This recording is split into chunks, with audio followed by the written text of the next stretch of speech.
A verdade é que muitas pessoas sabem o quão incrível a nossa mente é, mas pouquíssimas pessoas a utilizam para aumentar os níveis de substâncias que fazem com que você viva de forma mais e melhor.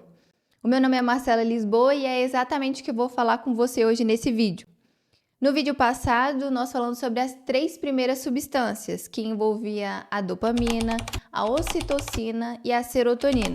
E nesse vídeo eu vou falar sobre as endorfinas, o cortisol e a testosterona. Se você chegou agora aqui nesse vídeo e não está entendendo nada, todas essas informações foram retiradas desse livro que se chama As 6 Substâncias para Viver Bem, de David, que foi publicado esse ano.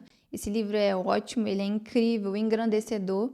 E agora eu vou estar falando com vocês sobre a substância chamada cortisol. Marcela, o que é de fato o cortisol? Ele é o que nos dá ímpeto para levantar e agir, também popularmente conhecido como hormônio do estresse. O cortisol, em pequenas doses, ele não é só agradável, mas ele é fantástico. Ele é super importante para o nosso dia, para a nossa vida. Porque ao a gente acordar, os nossos níveis de cortisol se elevam para fazer com que a gente levante e faça o que nós precisamos fazer durante o nosso dia. E além de tudo, ele vai estar fortalecendo o nosso sistema imunológico. Mas veja bem, isso é no curto prazo. Porque o cortisol, quando ele está em nível elevado a longo prazo, ele traz muitos malefícios. Então, o mapa que eu vou estar apresentando agora para vocês não é como aumentar os níveis de cortisol, até porque os níveis altos de cortisol faz mal para a saúde. E sim, como que eu vou conseguir diminuir o nível de cortisol. Vou começar falando com vocês sobre uma atividade simples, fácil e que ajuda muito na vida, que é o mapa do estresse. Eu não sei se você já ouviu falar, mas ele é bem conhecido por mim e por algumas outras pessoas e eu super indico. Tá estressada, sente que está sobrecarregada, tem muitas coisas para fazer, sente que tem muitos problemas? Pega uma folha em branco e você vai dividir essa folha em branco em 3 colunas. Na primeira coluna, você vai escrever os problemas que eles podem ser eliminados. Na segunda, no caso, coluna, você vai escrever os problemas que podem ser resolvidos. E a terceira, os problemas que eu não sei. Eu não sei como eu vou fazer, eu não sei como resolver, não depende de mim. Porque nessa terceira coluna, você pode estar entrando em contato com uma pessoa de sua confiança, seu marido, seu amigo, seu pai, sua mãe, para poder tentar te aconselhar e te ajudar como que você vai resolver. Então, está se sentindo sobrecarregado, muitos problemas? Pega uma folha em branco, divide e faça realmente o que você precisa fazer. O que precisa ser eliminado, elimine.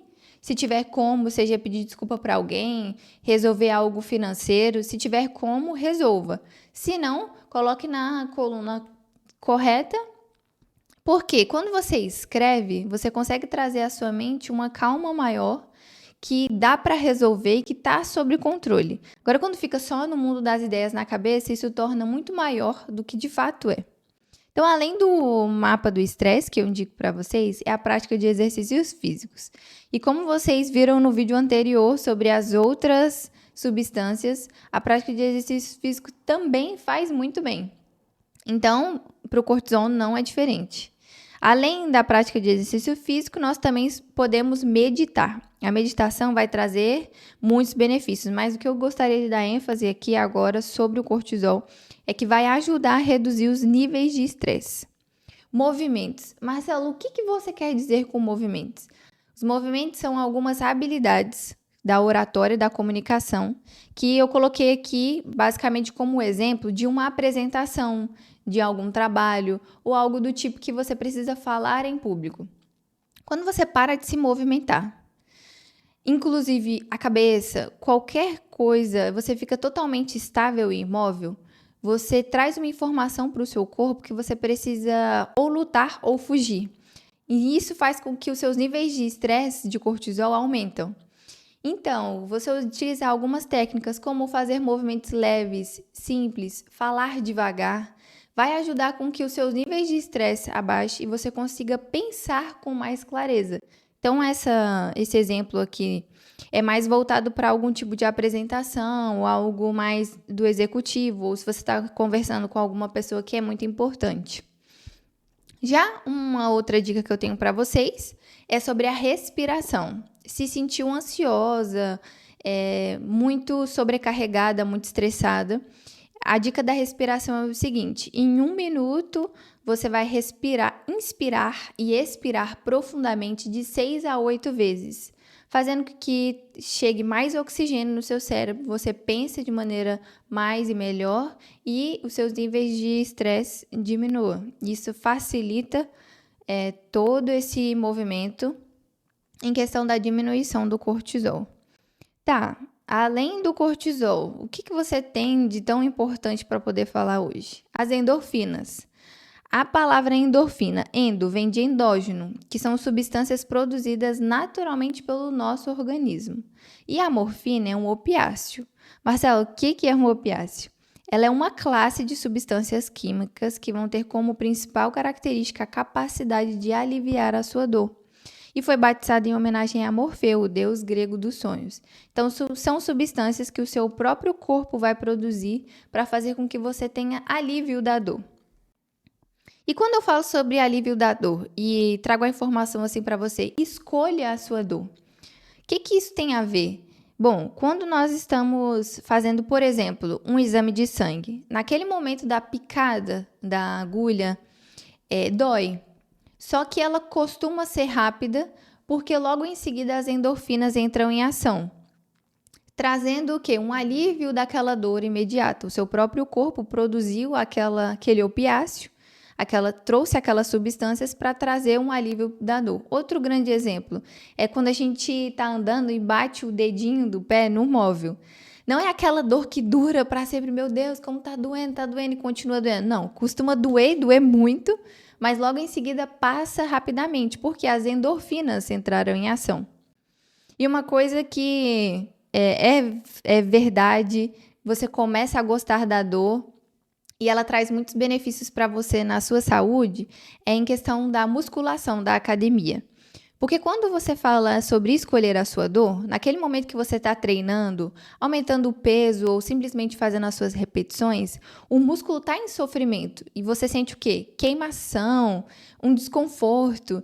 E é sobre você escolher ir para a academia, saber que você vai sentir dor, mas que ao fim nada vai valer mais a sensação das endorfinas. É quando você sai totalmente endorfinado da academia.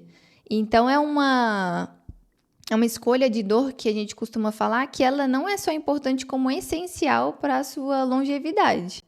E quando eu falo exatamente sobre escolher a dor, é sobre isso. É sobre saber que as endorfinas estarão presentes ali para poder fazer com que qualquer tipo de dor que você esteja sentindo, ela seja diminuída ao longo do tempo. E quando eu falo sobre o mapa para poder aumentar os meus níveis de endorfinas, Marcela, como que eu posso fazer isso? Sorrindo. É o nosso primeiro aspecto que eu vou falar. Não sei se você já ouviu falar no sorriso do Cheney. Não sei se é exatamente assim que pronuncia. Então, o que ele é? Ele é um sorriso genuíno que envolve não apenas os músculos ao redor da boca, mas também os músculos ao redor dos olhos. É quando você sorri não só com a boca, mas você sorri também com os olhos.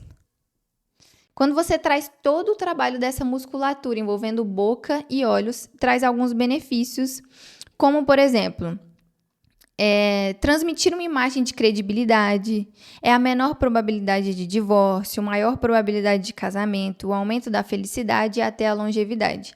Foi feito um estudo, que inclusive esse sorriso é chamado de Duchenne porque o próprio rapaz fez esse estudo, para ver se tinha algum tipo de diferença e se tinha algum benefício a mais você sorrir também com os olhos além da boca. E ele viu que sim. Então, foram contextos diferentes. Por isso que ele trouxe tantos benefícios, como, por exemplo, até envolvendo uma relação com uma outra pessoa. A prática de exercício físico, eu não preciso nem falar, que para todas as substâncias, praticar exercício físico é sempre muito bom. A risada. A risada ela é uma extensão do sorriso. É quando você coloca os seus músculos abdominais para poder trabalhar. Então, além de você sorrir, Não só apenas mostrar os dentes, fazer todo o envolvimento do trabalho muscular do rosto, você também utilizar os músculos abdominais, você trazer aquela risada. E é sempre muito engraçado, porque se você reparar, quando você tem uma crise de riso ou algo do tipo, você sempre termina como esbaforido, respiração ofegante e aquela sensação de prazer. Isso é o que as endorfinas causam na gente. E além de sorrir, da prática de exercícios físicos, as risadas, nós podemos mencionar a música, porque a música ela tem a capacidade de aliviar dores leves, graças à produção de endorfinas que aumentam o limiar da dor das pessoas. Então, você escutar música é muito beneficente para você e, além de tudo, quando a gente escuta a nossa música preferida, nem se fala. E eles trouxeram alguns estudos também falando sobre o chocolate. É possível desfrutar dos efeitos eufóricos da endorfina devorando chocolate. O consumo desse alimento eleva os níveis de dopamina em até 150%. A dopamina foi a primeira substância que nós falamos no vídeo anterior. Então, o chocolate... Marcela, você está falando para eu ser viciada em chocolate? Não, pelo amor de Deus. Mas sim que algumas doses de chocolate podem nos ajudar a aumentar os nossos níveis de endorfina. E para poder finalizar, a testosterona. O maior equívoco dessa substância, desse hormônio, é que as pessoas têm o costume de relacionar com a agressividade. E o efeito principal da testosterona é a amplificação, porque esse neurotransmissor ele vai potencializar as ferramentas que você já utiliza para melhorar o seu status social. Então, a testosterona também vai desempenhar um papel na nossa disposição para correr riscos. Níveis mais elevados desse hormônio podem nos torná-los mais propensos a aceitá-los. Então, se nós já temos ocitocina, por exemplo, no nosso corpo, a testosterona vai fazer com que aquele efeito da ocitocina seja muito maior, seja amplificado. Então, a testosterona ela nos ajuda dessa forma. Então, quando as pessoas mencionam sobre a agressividade, às vezes a pessoa já possui essa característica agressiva. E um nível maior de testosterona pode exacerbar esse comportamento da pessoa, mas não quer dizer que se o seu nível de testosterona está alto, você é uma pessoa agressiva. E, Marcela, como que eu posso aumentar a testosterona? Vitórias. As vitórias vão aumentar o nosso nível de testosterona. E vitória é algo muito subjetivo. Vou dar um grande exemplo para vocês. Eu, Marcela, participei de uma corrida domingo e eu tinha um objetivo que era correr 4 km sem parar, abaixo de 6 o meu pace. Então, eu estava treinando para isso. Só que aconteceu que foi muito menor do que eu esperava. E eu fiquei muito feliz com isso.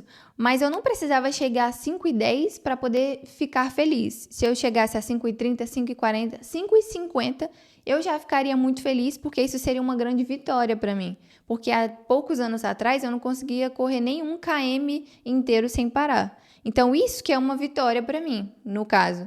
Mas pode ser que esse meu parâmetro não seja vitória para uma outra pessoa. Um exemplo, um maratonista que corre a, 4 km o pace da pessoa. Então, é algo muito subjetivo mesmo. E uma das dicas que o livro dá é você disputar jogos em que você acredita que você é melhor. E Marcela, naquela situação eu não tenho nenhum jogo, eu não tenho nada para poder elevar os meus níveis de testosterona. O que eu posso fazer? Você pode lembrar de algum momento em que você teve uma vitória, um acontecido muito bom na sua vida, e só pelo fato de você lembrar, os seus níveis de testosterona já vão aumentar. Além do aumento das endorfinas na sua vida, a música também pode fazer com que você tenha um aumento de testosterona. Então, é muito comum nós sentirmos o impulso de acelerar. Você está lá no carro dirigindo, do nada começa a música do Velozes e Furiosos. É automático você querer acelerar e fingir que você está apostando. Isso também envolve músicas de academia, aquelas que tem umas batidas mais fortes. Então, a música causa isso na gente. Além de controlar o corpo, como eu mencionei também anteriormente, o controle dos movimentos, aqui é controlar o seu corpo, as técnicas da oratória, pequenas mudanças que você vai fazer na sua linguagem corporal ou na sua voz, vai ter um impacto imediato na autoconfiança nas pessoas. Então, não só em você que está falando vai ter um cortisol diminuído, mas as pessoas que estão à sua volta vão te dar mais credibilidade pelo seu controle do seu corpo ali. E, além de tudo, filmes. Marcela, como que o filme pode fazer com que a minha testosterona aumente? E tem como? Tem sim. Eles fizeram vários estudos e nesses estudos, nessas pesquisas, quando nós nos identificamos com a história do protagonista, é muito comum a nossa testosterona aumentar, principalmente nos filmes de estilo de superação, volta por cima, enfim, quando a gente se identifica com ele, é comum nós termos alguns porcentos ali da nossa testosterona aumentada. Então, se você precisa melhorar em alguns desses aspectos da sua vida, eu espero que você coloque em prática esses ensinamentos e pode ter certeza que você vai ter a sua vida transformada após essas aplicações.